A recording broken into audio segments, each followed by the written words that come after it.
The silence in the emergency tent was deafening as she refused to speak, her eyes telling stories her lips wouldn't dare. When the Navy SEAL medic finally discovered her secret training, everything they thought they knew about the wounded stranger collapsed like a house of cards. Before we begin, make sure to subscribe to the channel and comment where you're watching from.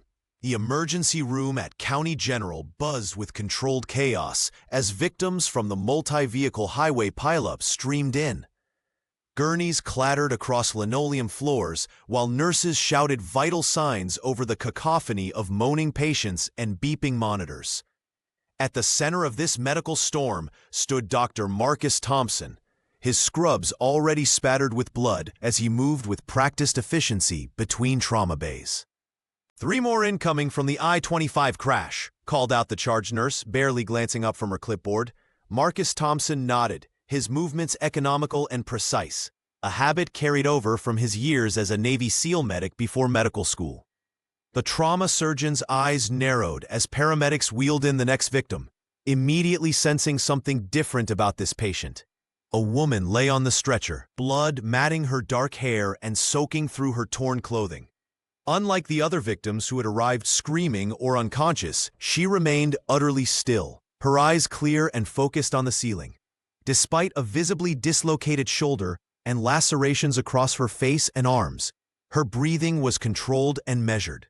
Female, approximately 30 years old, multiple lacerations, possible internal bleeding, dislocated left shoulder, the paramedic reported. BP 120/75, pulse 62. Remarkably stable given her injuries. "Name?" Marcus asked, already pulling on fresh gloves. The paramedic shook his head. "Refuses to give one. Won't take pain meds either. She was the only conscious person at the scene when we arrived." Marcus approached the woman, whose composure seemed almost supernatural given her condition. "Ma'am, I'm Dr. Thompson. I need to examine your injuries." Her eyes shifted to him, calculating, assessing, before she gave a slight nod. "Can you tell me your name?" he asked, carefully cutting away her blood-soaked shirt to reveal multiple contusions. "I'm fine," she responded, her voice steady, despite the pain she must have been experiencing. "Just patch me up."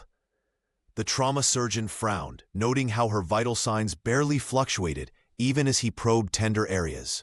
Most patients would flinch or cry out, but she remained stoic, her body betraying no reaction beyond the slightest tightening around her eyes. "She needs pain medication," a nurse insisted, preparing a syringe. "No drugs," the woman stated firmly. "I need to stay clear." Marcus paused, recognition flickering across his features. He'd seen this before, not in the hospital, but in combat zones. The disciplined pain management, the hyper-awareness despite trauma. The refusal of medication that might dull reflexes. "Everyone out," he ordered suddenly, surprising the staff. "Give me 5 minutes with the patient." As the room cleared, he leaned closer. "Who trained you?" he asked quietly. For the first time, something like surprise flashed across the woman's face before her mask of control returned, leaving Marcus certain that this was no ordinary car crash victim. "Doctor." Marcus Thompson drew the privacy curtain around the examination bay, his trained eyes already cataloging the woman's injuries beyond what appeared on the surface. She'd finally offered a name, Sarah, though her reluctance suggested it might not be her full identity. "I need to check your shoulder," Marcus said, noting the unnatural angle. "It's dislocated." Sarah nodded once, her jaw set, as he gently palpated the area. Marcus couldn't help but notice the definition in her muscles and several old scars that told stories of previous trauma. Not random accidents, but the kind of marks left by training and combat. "You're in remarkable shape," he commented professionally. "Athletic background?" "Something like that," Sarah replied, her eyes fixed on the wall ahead. When Marcus manipulated her dislocated shoulder, preparing for reduction, he braced for the typical reaction. Most patients would cry out, flinch, or at minimum tense significantly. Sarah merely inhaled sharply, her breathing controlled through a technique Marcus recognized from his own military days. "This will hurt," he warned, before the final movement.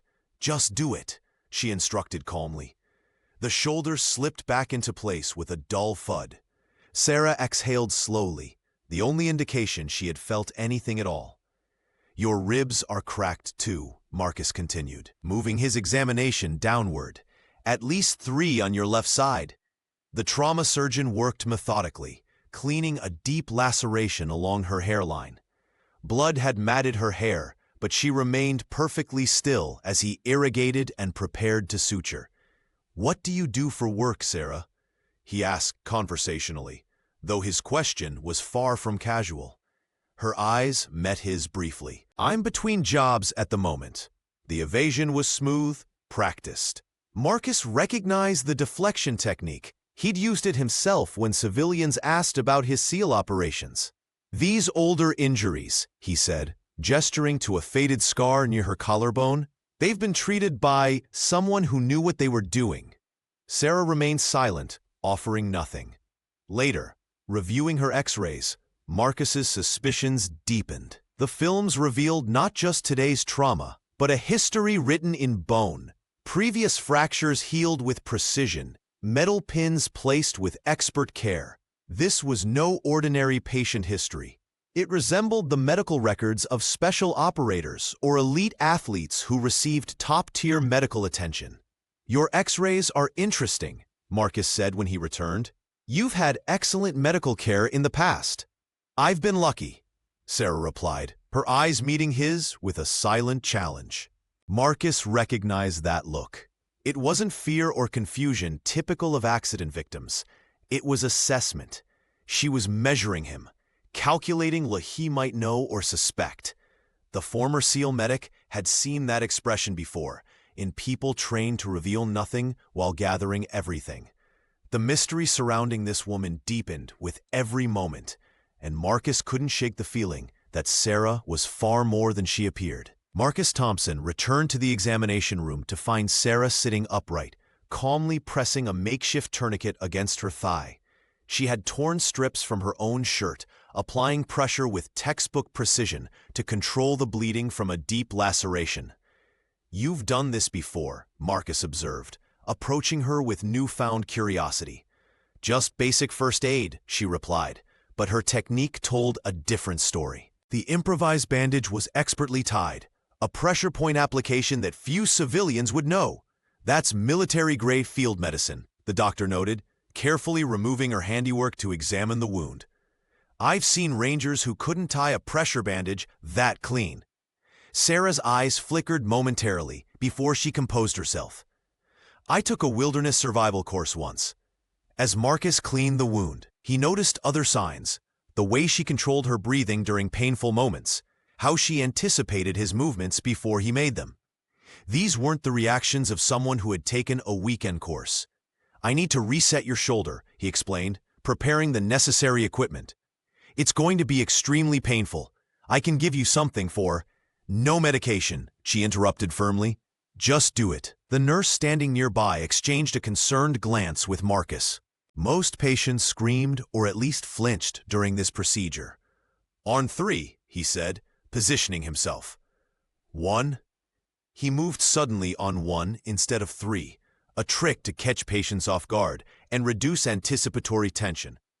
Sarah didn't even blink as her shoulder popped back into place. Her only reaction was a controlled exhale through slightly parted lips, a technique he recognized from his SEAL training for managing extreme pain. "You didn't even flinch," the nurse remarked, clearly astonished. "I've had worse," Sarah replied, rotating her shoulder experimentally. Marcus studied her face, seeing the discipline behind her calm exterior. This wasn't bravado, it was conditioning. The way she compartmentalized pain, her economy of movement, the constant awareness of her surroundings, all pointed to specialized training. "Where did you serve?" he asked directly. Her eyes met his, calculating. "I didn't say I served. You didn't have to." A tense silence stretched between them as Sarah seemed to weigh her options. Finally, she offered, "Not everyone who knows how to handle pain wears a uniform." The medical staff, finished bandaging her wounds, still murmuring about her unusual tolerance for pain. Marcus found himself increasingly intrigued by this patient who clearly knew how to endure suffering without showing weakness, a skill that came only from repeated exposure and deliberate training. The mystery surrounding Sarah deepened with every passing minute. She wasn't just any accident victim. She was someone who had been taught, perhaps extensively, how to withstand pain, treat injuries, and maintain composure under extreme duress. Dr. Marcus Thompson's steady hands worked methodically as he sutured the deep laceration on Sarah's forehead. What struck him wasn't just her stoicism. It was the unnaturally controlled way she managed her breathing. Inhale for 4 seconds, hold for 7, exhale for 8. It wasn't the instinctive, irregular breathing of someone in pain. It was deliberate, measured, and practiced. Most people flinch when the needle goes in, Marcus commented, his eyes studying her face for any involuntary reaction. But you're using combat breathing techniques. Sarah's eyes flickered toward him briefly. Just something I picked up from a meditation app. Her lie was smooth, but Marcus recognized the technique from his SEAL training. Nobody learned that pattern from a wellness app. The police will want to take a statement about the accident, he said, carefully placing the final suture. Standard procedure for highway incidents. I was alone in the car, lost control on a wet patch. Nothing to investigate, she replied, the words flowing too easily, like a rehearsed script rather than a recollection. Marcus applied a sterile dressing to her wound. That's quite a detailed memory for someone who sustained a head injury. Sarah maintained eye contact, unwavering. I'm fine. You have a concussion, 3 cracked ribs, a recently relocated shoulder, and 14 stitches, the surgeon countered. That's not my definition of fine.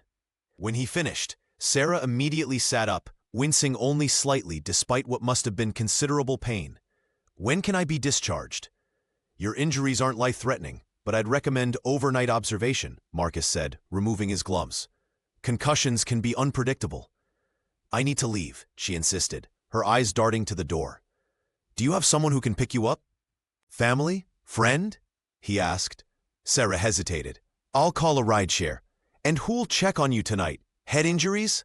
I know how to monitor a concussion, she interrupted, then caught herself. I mean, I've had one before. Sports. Marcus recognized the look in her eyes, the calculation of risk versus necessity. He'd seen it in operators weighing impossible choices in the field. One night, he offered, just for observation. Then you can leave first thing tomorrow. Sarah seemed to perform an internal risk assessment before nodding reluctantly. One night, that's it. As Marcus made notes in her chart, he couldn't shake the feeling that his patient was hiding something far more dangerous than her obvious training. Whatever had brought her to his emergency room bleeding and alone, it wasn't a simple car accident. And whatever she was running from, it had taught her to endure pain with military precision. The hospital corridor grew quiet as midnight approached. Most patients had settled into sleep, but Dr. Marcus Thompson found himself drawn back to room 214. Something about the woman's composure troubled him, not as a doctor, but as someone who recognized the signs of a kindred spirit. Through the half-open door, Marcus observed Sarah lying perfectly still, eyes fixed on the ceiling. Despite appearing restful, her body betrayed subtle vigilance. Fingers occasionally flexing, eyes scanning entry points, breathing too controlled for genuine sleep. The trauma surgeon had seen this before, in forward operating bases and among his SEAL teammates, the hyper-awareness that never fully switched off. You should be resting, Marcus said softly, entering the room. Sarah turned her head slightly. So should you, doctor. Your shift ended hours ago. Occupational hazard. We worry. He checked her vitals on the monitor, though they both knew it was merely a pretext for his visit. Later, he found her standing by the window, silhouetted against city lights. The former operative had disconnected her IV, moving with surprising agility despite her injuries. The night shift will have questions if they find you up, he commented. I can't sleep in unfamiliar places, Sarah replied. Not completely. Marcus leaned against the wall. I spent 3 years after my discharge sleeping with my back to corners. Some habits stay with you. Her eyes narrowed slightly. Navy? SEAL medic, 4 tours. He gestured to her stance. Your training shows. Military? Something like that, she answered, her voice deliberately neutral. Whatever you're running from, Marcus said carefully, it follows you in your sleep. I recognize that weight. For a moment, Sarah's composure wavered, her shoulders tensed, and genuine emotion flickered across her face. Not pain from her physical injuries, but something deeper. Fear, but not directed at him. Some things can't be outrun, she whispered. Or faced alone, he countered. Sarah turned back to the window, her profile sharp against the glass. Alone is safer. For everyone. That's what they tell us, Marcus said. But sometimes the mission requires a team. The former operative studied him with new intensity. For the first time since her arrival, her carefully constructed mask slipped, revealing not weakness, but vulnerability. The momentary consideration that perhaps she didn't have to carry her burden entirely alone. Some missions have no extraction plan, she finally said. Marcus nodded. Those are precisely the ones where you need someone watching your six. Dawn was still hours away, but something had shifted between them. A silent recognition of shared understanding that transcended their brief acquaintance. Dr. Marcus Thompson sat at the edge of his desk, staring at the empty hospital bed where Sarah had been just hours earlier.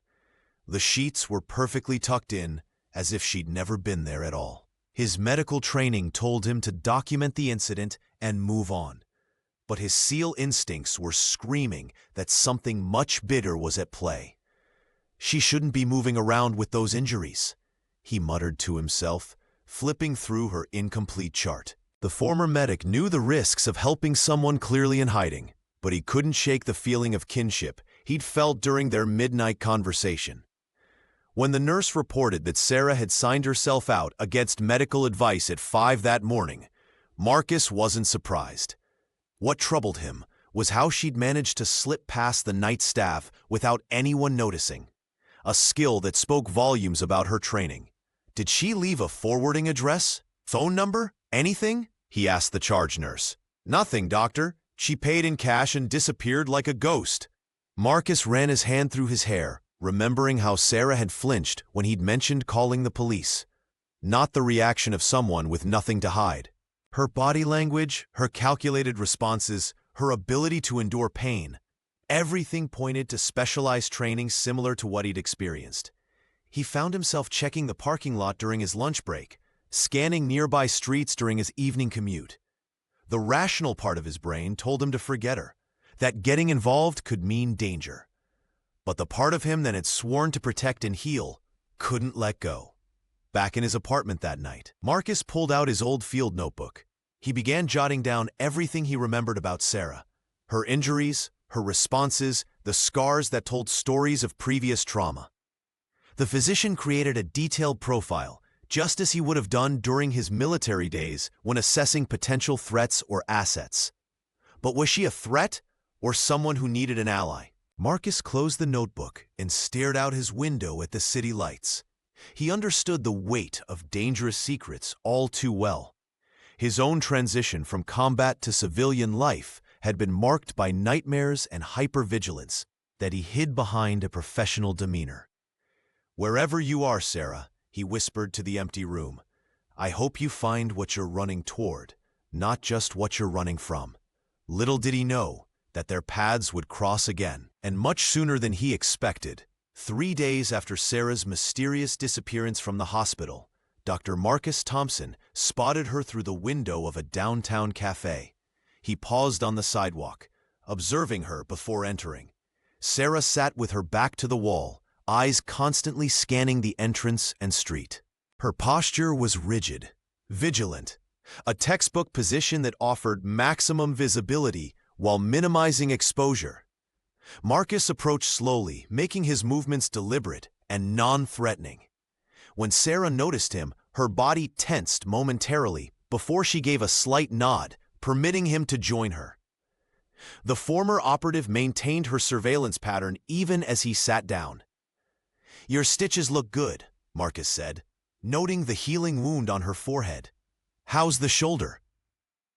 "Functional," Sarah replied, her fingers wrapped around a coffee mug that appeared more prop than refreshment. "I've had worse." The doctor ordered coffee when the server approached, then turned back to his mysterious patient.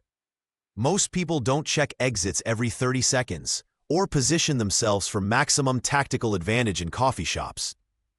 A ghost of a smile crossed her face. "Most people aren't paying attention." "I was a SEAL before I was a trauma surgeon," Marcus explained. "Old habits die hard. I recognize the training." Sarah's eyes narrowed slightly. "Is that why you're here? Professional curiosity?" "Partly," he admitted. "It's not every day someone with obvious tactical training refuses pain medication for a dislocated shoulder." The conversation shifted as Sarah asked about his transition from military to medicine. Marcus shared his journey, the injuries that ended his SEAL career, his decision to help people rather than harm them. All the while, she listened attentively, redirecting whenever he probed about her background. "You're good at deflection," Marcus noted after his third attempt. "Another trained skill?" Sarah took a deliberate sip of coffee. "You seem determined to categorize me. I'm trying to understand why someone with your abilities is running instead of seeking official help."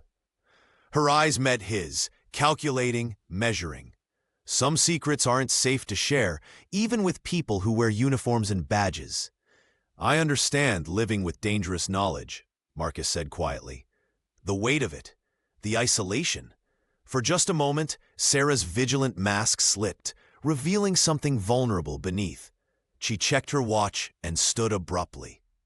"I shouldn't stay in one place too long," she said, dropping cash on the table. Marcus handed her a business card with his personal number written on the back. "When you're ready to talk about what you're running from, call me. Some burdens are lighter when shared." Sarah hesitated, then pocketed the card and walked away, disappearing into the afternoon crowd with practiced anonymity. Marcus leaned forward, his hands clasped together on the cafe table. The bustling sounds around them provided just enough cover for their conversation, but he kept his voice low. "I've seen that look before, Sarah. In Afghanistan, Iraq. It's the look of someone who knows they're being hunted." Sarah's eyes darted to the door as another customer entered, her body tensing slightly before relaxing. She took a sip of her coffee, buying herself time. "How long have you been running?" he pressed. 4 months, 2 weeks, 3 days," she answered with military precision. Her fingers traced the rim of her cup. "In my former line of work, you don't just put in your 2 weeks' notice. You complete the mission, you die, or you become a liability." She met his gaze directly. "Guess which one I am now?" Marcus nodded, understanding immediately. "What did you do before this?" "I was good at getting into places I shouldn't be, finding information others couldn't." Sarah's voice remained steady, but her eyes revealed a deeper turmoil. "Too good, apparently." She explained how she'd discovered a network within her own organization, high-ranking officials selling classified intelligence to foreign entities, weapons technology being deliberately compromised, American operatives being exposed. "I found financial trails, Marcus. Millions of dollars flowing to people who are supposed to be protecting our country." Her voice hardened. "People died because of them. Good people." "You tried to report it through proper channels?" the former SEAL asked, already knowing the answer. Sarah's bitter laugh was answer enough. Her handler was involved. "When I started asking questions, things got... that's it. Complicated." She absently touched the healing wound on her temple. "That highway accident? Not an accident. 3rd attempt this month." The doctor's medical training kicked in as he assessed her visible injuries, wondering how many more were hidden beneath her clothes. "Who are these people?" "Defense contractors, intelligence officials, even politicians." She leaned closer. "People with enough power to make someone like me disappear and have the paperwork say I never existed. Marcus felt a chill run down his spine. The woman before him carried herself like someone who had seen the darkest corners of humanity and still chosen to fight. That's why you wouldn't give your real name at the hospital, he realized. You're completely off the grid. Sarah nodded. I'm dead on paper now. The crash was supposed to finish the job. A ghost of a smile crossed her face. They almost succeeded. What's your plan? Marcus asked. Her eyes met his, resolute and clear. Stay alive long enough to expose them all. It goes deeper than you can imagine, Sarah said, her voice dropping to just above a whisper. She glanced around the cafe, scanning for potential threats before continuing. The network I uncovered isn't just a few corrupt individuals. It's an entire system of defense contractors, intelligence officials, and politicians. Marcus Thompson leaned forward, his medical training momentarily forgotten as his former SEAL instincts took over. How high does it go? Cabinet level, she replied flatly. These people are selling American intelligence to the highest bidder. Weapons shipments diverted, operational details leaked, agents exposed. Sarah's knuckles whitened around her cup. Americans have died because of what they've done. The doctor watched her face carefully, noting the controlled fury behind her composed expression. And when you tried to report it? That was my first mistake. She gave a bitter laugh. I followed protocol, went to my handler with what I'd found. Within 24 hours, someone broke into my safe house. I barely made it out. Sarah absently touched the healing wound on her forehead. That's when I realized my handler was part of it. And your agency? Compromised at the highest levels.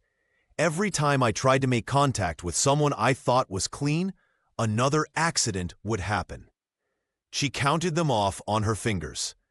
Gas leak in my apartment building. Brake lines cut. A sniper in Belgrade that missed by inches. Marcus absorbed this, connecting the dots to her current injuries. And the car crash that brought you to my ER? No accident. Sarah's eyes met his directly. SUV forced me off the road. Professional job. They think I'm dead, which gives me a small advantage for now. What's your plan? He asked. Survive. Gather enough evidence that can't be buried. Find someone trustworthy enough to take it to. She shook her head. The problem is, I don't know who that is anymore. And in the meantime? Stay off the grid. Keep moving.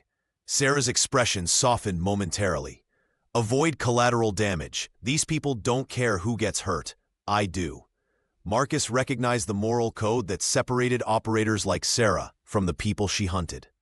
Despite her training and capabilities, she still maintained lines she wouldn't cross. The system is rigged against me, she continued. I have skills, but they have resources, influence, and time. They can make evidence disappear, witnesses recant, and investigations close. Sarah's gaze drifted to the window, and they're very good at making problems disappear permanently. The former SEAL medic understood what she wasn't saying, that her chances of surviving this alone were slim. What she needed wasn't just medical help, but an ally who understood both worlds she inhabited. You need to understand something, Sarah said, leaning forward across the cafe table. These people don't play by rules. Anyone near me becomes collateral damage. Her eyes scanned the exits for the third time in 5 minutes. Marcus Thompson considered her words carefully. The trauma surgeon had seen enough combat as a SEAL medic to recognize genuine danger when he faced it. I'm not just some random civilian, he replied, voice low but firm. I've operated in hostile environments. I know how to maintain operational security. Sarah shook her head, the movement causing her to wince slightly from her still healing injuries. You have a life here, a career, people who depend on you. My enemies have unlimited resources, government clearances, and absolutely no conscience. And you have no one, Marcus countered. That's exactly why they've nearly succeeded in eliminating you twice now. A lone operator, no matter how skilled, is vulnerable. Her eyes narrowed. Are you offering help because you feel sorry for me, doctor? I'm offering because I took an oath. More than one, actually. He leaned back, maintaining casual posture despite the intensity of their conversation. As a doctor and as a SEAL, I don't abandon people who need help, especially not when the fight is just. Sarah studied him, her training evident in how she assessed not just his words, but his body language, his eyes, the steadiness of his hands. You understand what you're risking? Your career, your life, everything could disappear. I understand risk assessment better than most civilians, he replied with a slight smile. And I've been calculating odds since you first walked into my emergency room. The former operative remained silent for nearly 30 seconds, weighing options, calculating variables. Finally, she spoke. Having someone with medical training would be advantageous, and your background means you won't need basic operational security training. Marcus nodded. Plus, they don't know about me. That's an edge they won't expect. If, and I mean if, we do this, Sarah said, her voice barely audible above the cafe's ambient noise. You follow my lead without question. These aren't insurgents or even terrorists.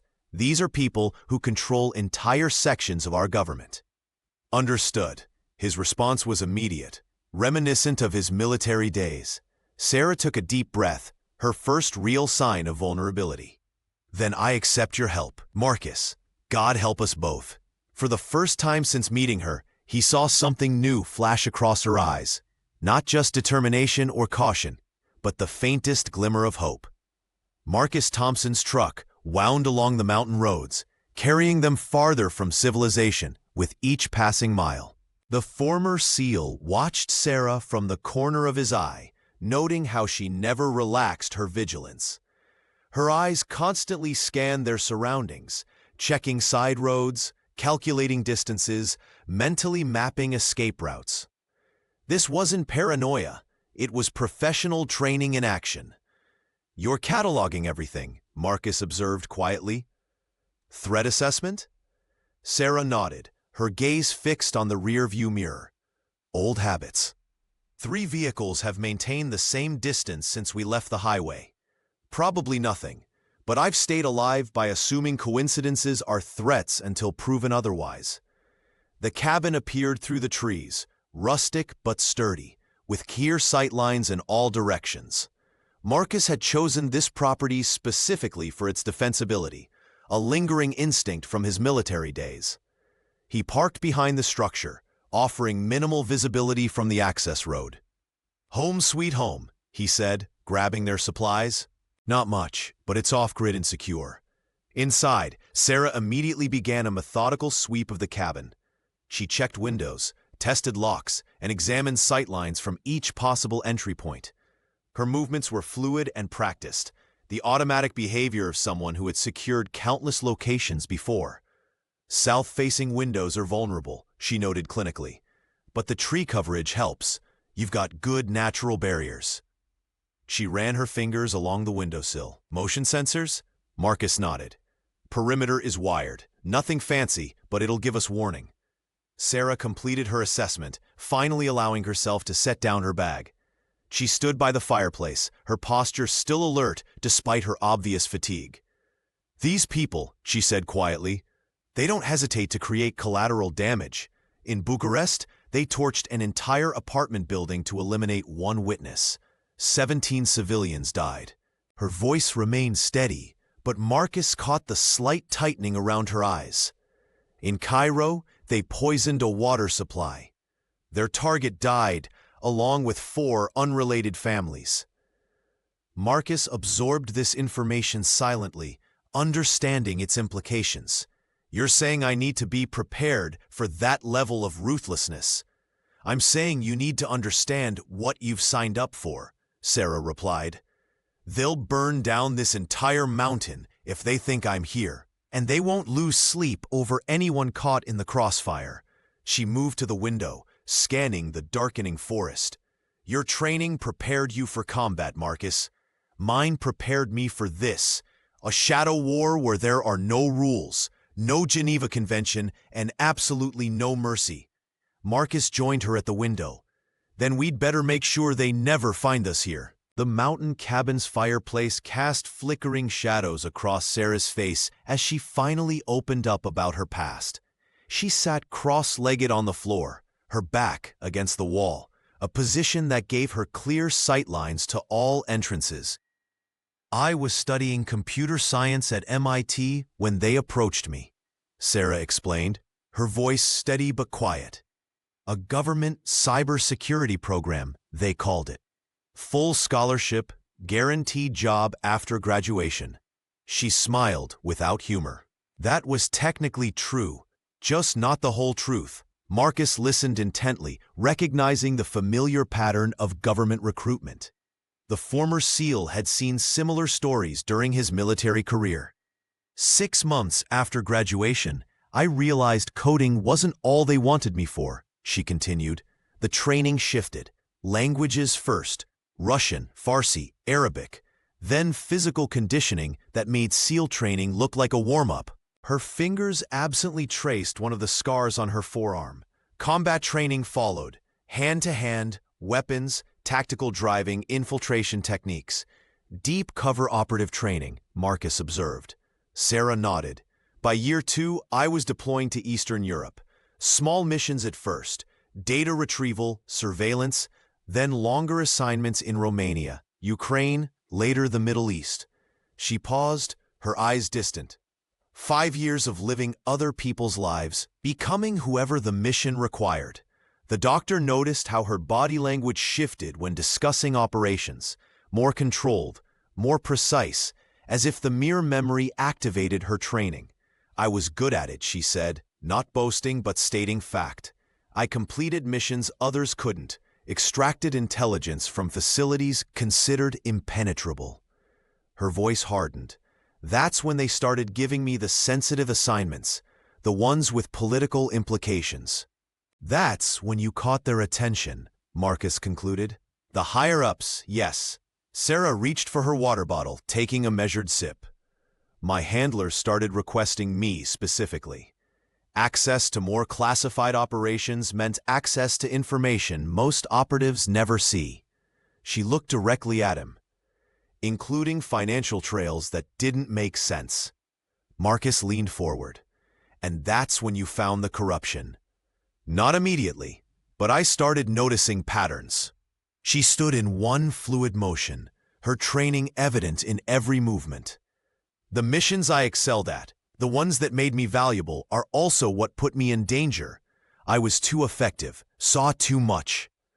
The firelight caught her profile as she stared out the window into the darkness.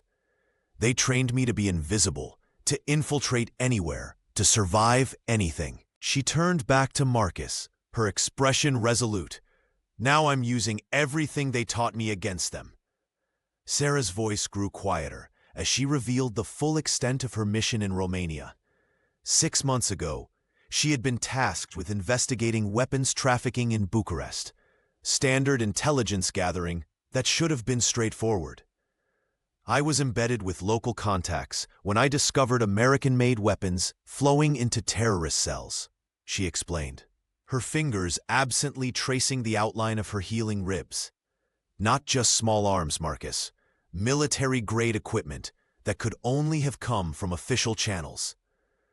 The doctor leaned forward, his medical training momentarily forgotten as his SEAL instincts took over.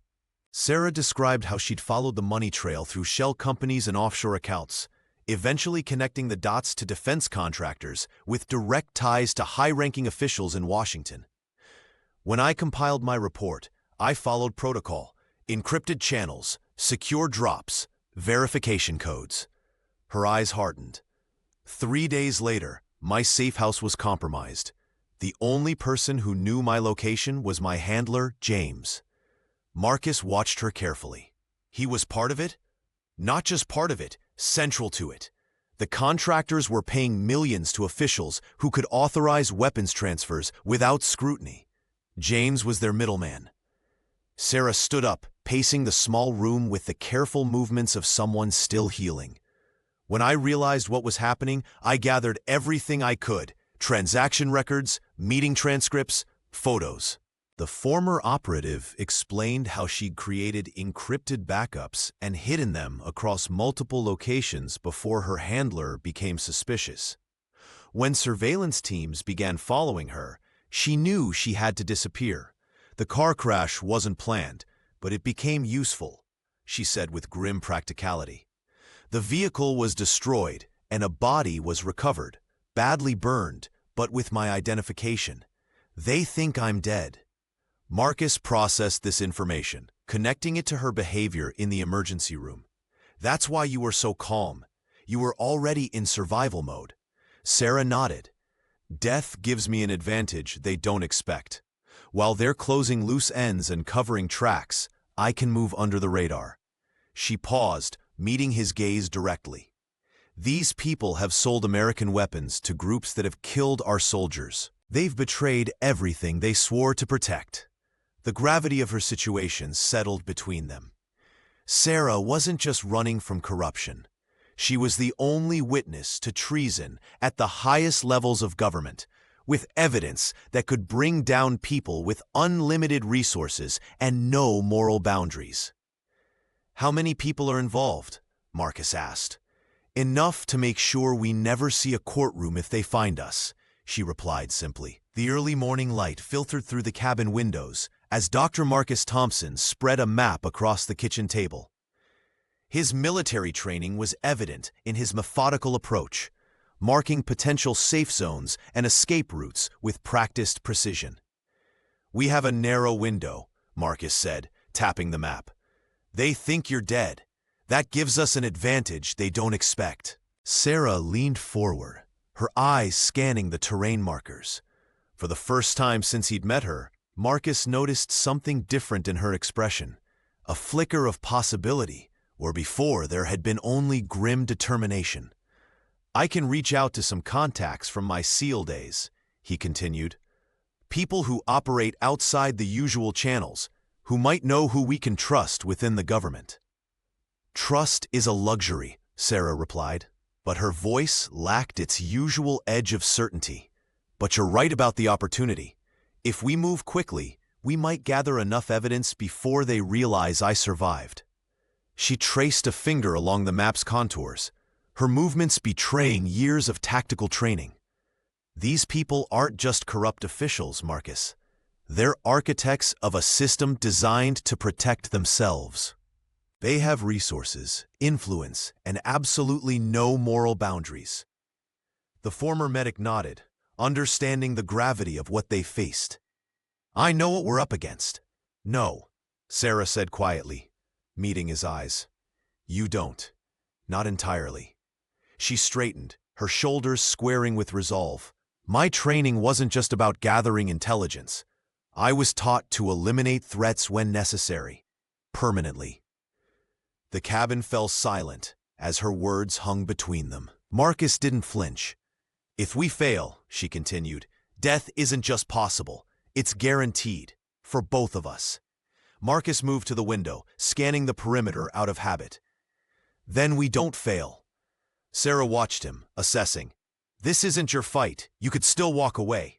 It became my fight the moment you walked into my emergency room, he answered without hesitation. She nodded slowly, but decision made. Then you should understand what you're part of now. This isn't just an investigation anymore. It's a covert war. Her voice dropped lower. And if forced, I will use every skill I was taught, including the ones they don't put in training manuals. Marcus turned from the window, his expression resolute.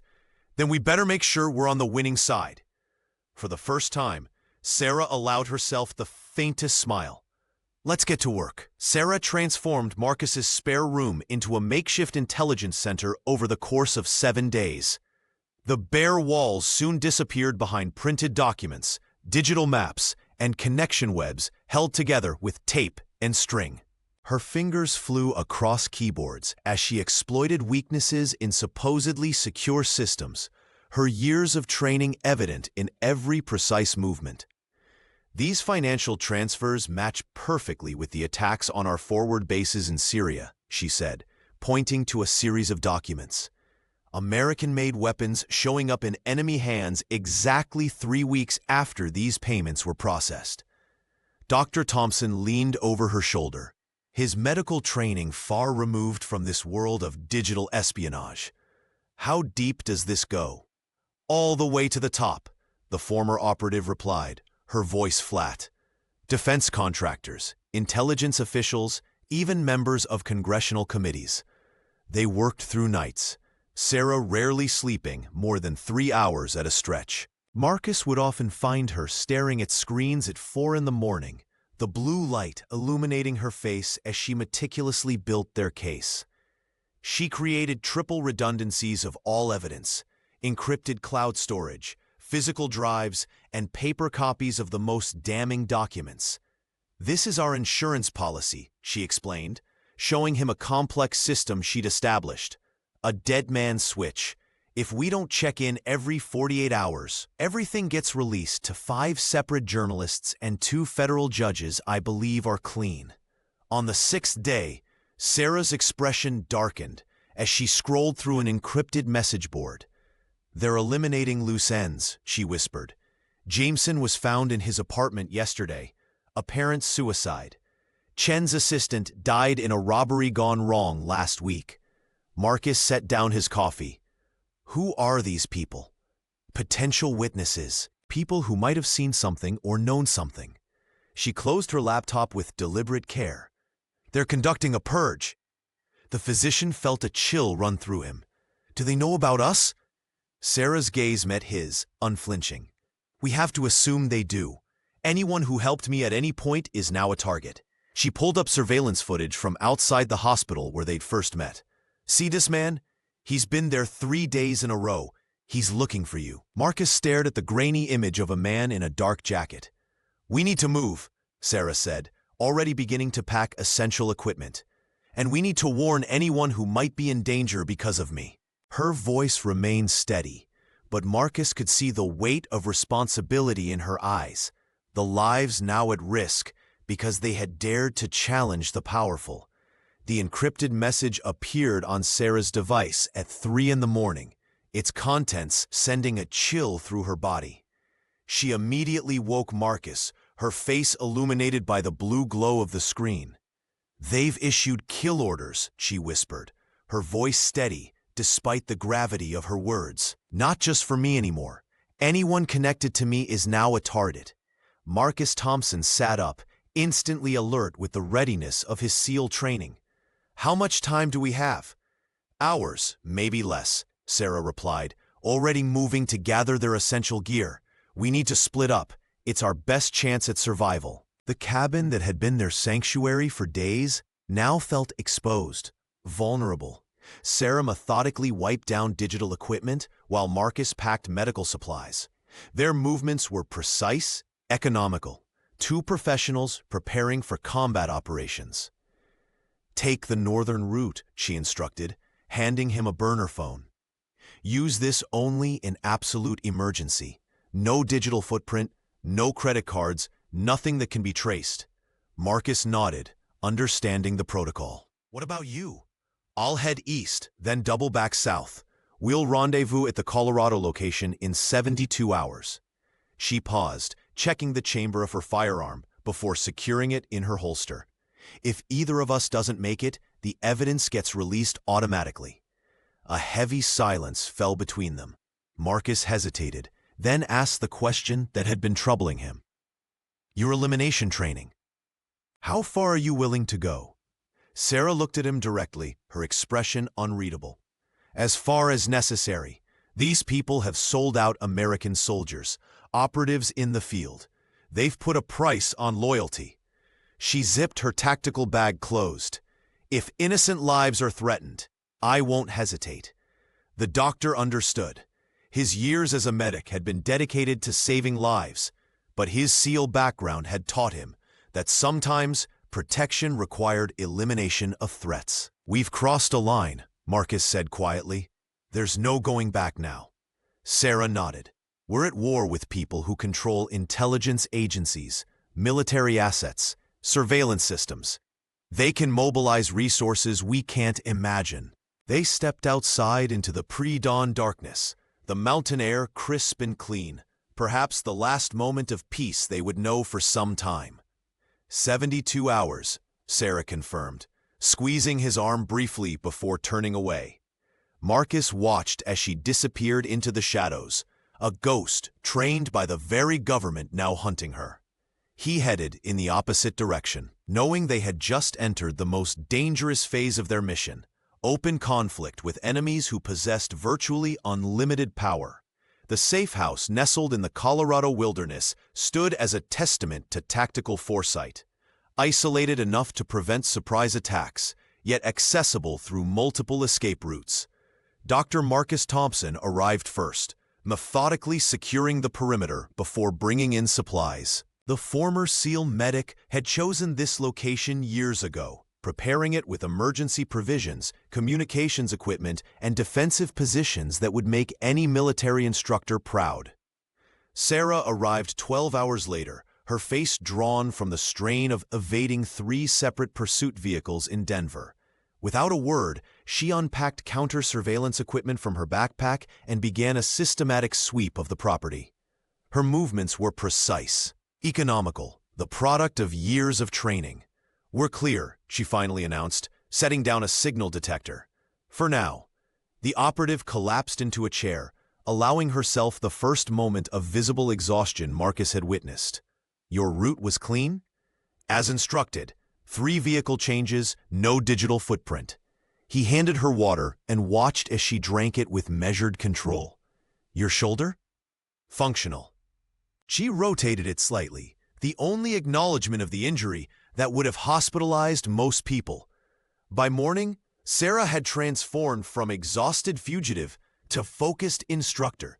"Your medical training is exceptional," she noted, laying out a field kit on the kitchen table. "But what I'm going to teach you goes beyond saving lives." For the next 4 days, Marcus learned techniques that had never appeared in any medical textbook. Sarah demonstrated pressure points that could incapacitate without permanent damage, methods to induce temporary paralysis, and ways to use medical knowledge offensively. "The carotid sinus," she explained, her fingers hovering above his neck without touching. "Press here with exactly 4 pounds of pressure for 7 seconds, and your target loses consciousness without bruising." Marcus absorbed everything, recognizing that her training had created something beyond a soldier or spy, a weapon designed for precision in environments where mistakes meant death. "Your SEAL training gave you a foundation," Sarah acknowledged during a rare break. "But what they taught me—" She paused, her eyes distant.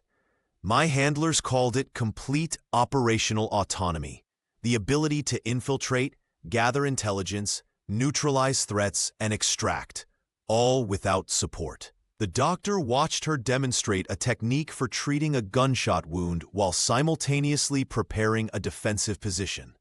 Her efficiency was both beautiful and terrifying. "Why are you teaching me all this?" he asked. Sarah's eyes met his, clear and resolute. "Because when they find us, and they will, I need you to survive." The perimeter alarm woke them at 3:17 in the morning, a silent vibration that sent Sarah bolting upright. Before Marcus even registered the warning, she moved with practiced efficiency, already fully dressed despite the late hour. 4 vehicles approaching from the South Access Road, she whispered, checking the surveillance feed on her device. "Professional formation. This isn't local law enforcement." Dr. Marcus Thompson grabbed his medical pack, an instinct from his SEAL days that never faded. The former medic had spent the past week absorbing Sarah's tactical instructions, but nothing prepared him for the cold reality of imminent combat. "Remember your positions," she instructed, handing him a firearm. "Stay low, use the reinforced walls we prepared, and don't expose yourself unnecessarily."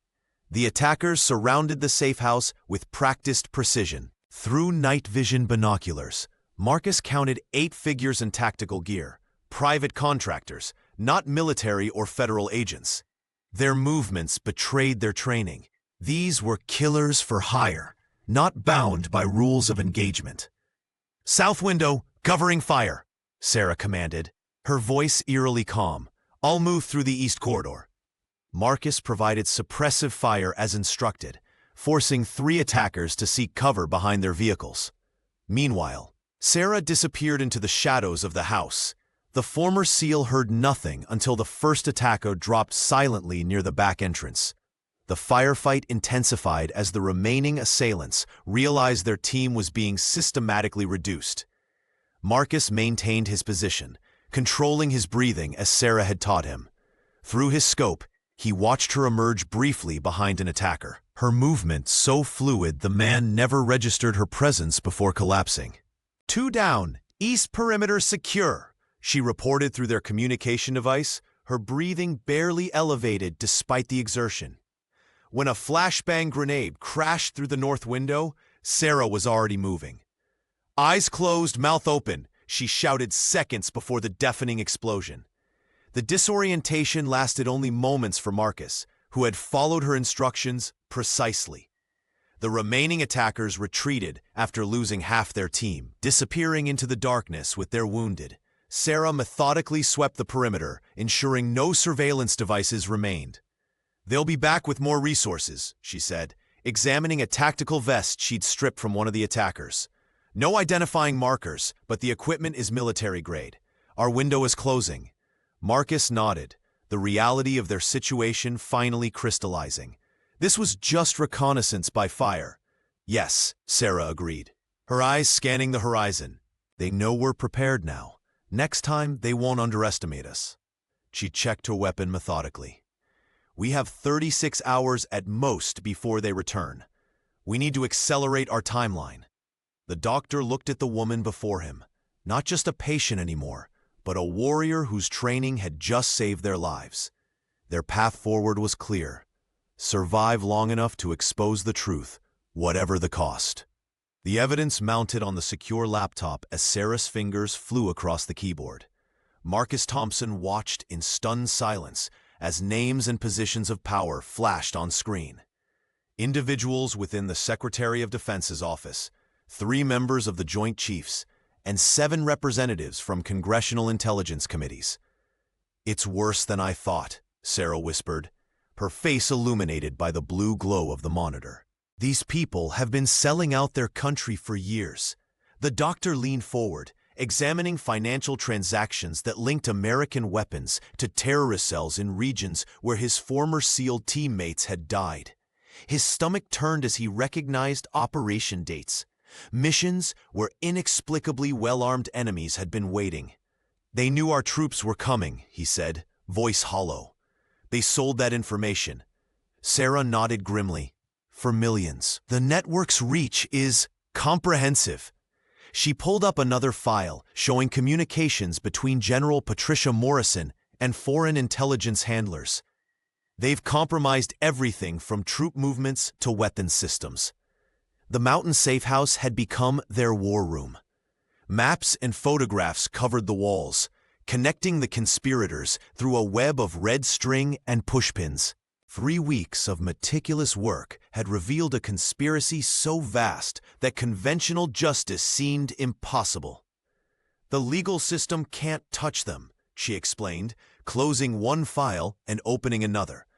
"They control the mechanisms that would investigate them." Marcus ran his hand through his hair. "There has to be someone we can trust." "We tried that route." Sarah's eyes hardened. "Remember David Chen? The trustworthy FBI contact who nearly got us killed in Denver?" She stood and moved to the wall of photographs, removing 3 that had been marked with black X's. These were network members she had already dealt with, permanently. The former operative had slipped away twice in the past week, returning with flash drives containing critical evidence and saying nothing about how she obtained them. "Sometimes surgical removal is the only option," she said quietly. "Just like in your operating room." Marcus understood the implication. His medical oath seemed distant now, overshadowed by his military oath to defend against all enemies, foreign and domestic. "The network's already purging everyone connected to me," Sarah continued. If we don't act decisively, more innocents die. She pulled up a final document, a comprehensive list of names, locations, and security details for the remaining conspirators. These people have enabled attacks that killed hundreds of Americans, she said. They're not going to stop. Marcus nodded slowly, the weight of what they were planning settling on his shoulders. They had crossed a threshold, from exposing corruption to becoming executioners of justice. But facing the evidence before him, he couldn't see another way. General Morrison and Chen first, he agreed. They're the immediate threat. Sarah's fingers moved deftly across the tactical map spread on the table. General Patricia Morrison and David Chen are our primary targets, she explained, circling their locations with surgical precision. They're the operational heads of this network, and they're planning to leave the country tomorrow. Marcus Thompson studied the building schematics, his medical training giving way to his former SEAL instincts. The doctor had come full circle, back to planning operations rather than saving lives in an emergency room. "What's my role exactly?" he asked, though he already suspected the answer. "Medical support," Sarah replied, her voice steady. "I'll handle the infiltration and extraction of the final evidence servers. If things go sideways, your skills might be the only thing keeping us alive long enough to complete the mission." She handed him a small device. "This contains everything, all the evidence, all the names, all the contacts who can be trusted. If I don't make it back, you'll need to get this to Admiral Reeves at Naval Intelligence." The former operative's eyes met his, and for a brief moment the mask slipped. "This might be a one-way mission for me, Marcus." "Not if I have anything to say about it," he countered, checking his medical kit with practiced efficiency. Sarah allowed herself the faintest smile. "You know, when I stumbled into your emergency room, I never imagined we'd end up here." "Neither did I," Marcus admitted, securing his tactical vest. "But some oaths extend beyond the operating room." As night fell, they approached the secure compound where Morrison and Chen were meeting. Sarah moved like a shadow, her training evident in every silent step. The doctor followed, carrying both medical supplies and the means to ensure their survival. "Remember," Sarah whispered, "these people have betrayed everything they swore to protect. They've sold out their country, their colleagues, and countless innocent lives. We're not assassins. We're the last line of justice." Marcus nodded grimly. "I understand." With practiced precision, Sarah disabled the perimeter security. 90 seconds until the backup systems engage, she murmured. They slipped inside, moving toward their objectives with deadly purpose. Whatever happened tonight would change everything. There would be no returning to their former lives. Marcus knew he could never again be just a trauma surgeon, and Sarah could never emerge from the shadows completely. As they prepared to breach the inner sanctum where their targets waited, Sarah paused and turned to Marcus. "Whatever happens, thank you for believing me when no one else would." Marcus simply nodded, his resolve unshakable. Together, they stepped forward to face the architects of betrayal, determined to bring justice at any cost.